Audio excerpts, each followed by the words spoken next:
আবার শুরু থেকে যোগ পড়াইতেছি। আমার সঙ্গে আপনারা সকলেই বোর্ডে আমার হাতের দিকে দেখতে থাকেন।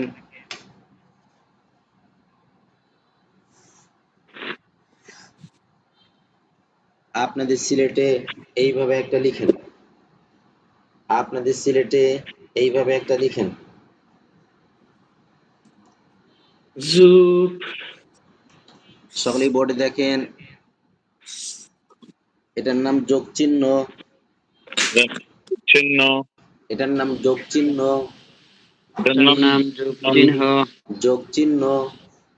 যোগ চিহ্ন। যোগ চিহ্ন। যোগ চিহ্ন।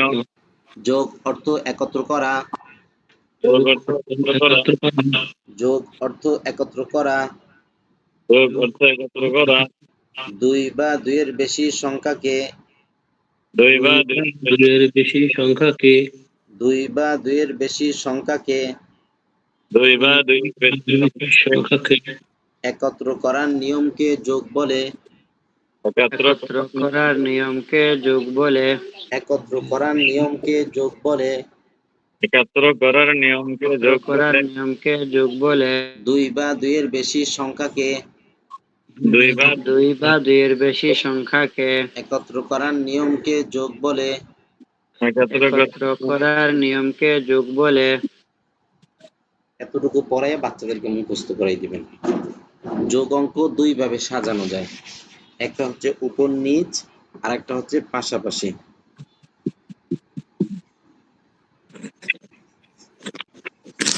উপর নিচ সাজাইলে সেক্ষেত্রে নিচের সংখ্যার বাম পাশে যোগ চিহ্ন বসিয়ে নিচে সরল রেখা টেনে তারপরে সরল রেখার নিচে যোগফল বসাইতে হয়।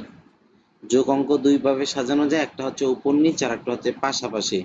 উপর নিচ সাজাইলে সেক্ষেত্রে নিচের সংখ্যার বাম পাশে যোগ চিহ্ন বসিয়ে নিচে সরল রেখা টেনে তারপরে যোগফল বসাইতে হয়। আর পাশাপাশি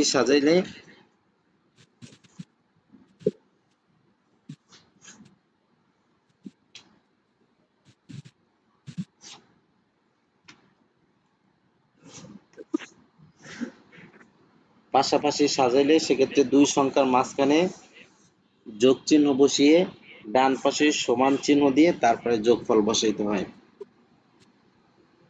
আচ্ছা, তাহলে যোগ অর্থ একত্র করা। দুই বা দুইয়ের বেশি সংখ্যাকে একত্র করার নিয়মকে যোগ বলে। বড় সংখ্যার নাম বলেন। দুই। ছোট সংখ্যা এক। দুইয়ের সঙ্গে এককে একত্র করেন, যোগফল কত? তিন। বড় সংখ্যার নাম বলেন। দুই। ছোট সংখ্যা এক। দুইয়ের সঙ্গে এককে একত্র করেন, যোগফল কত? তিন।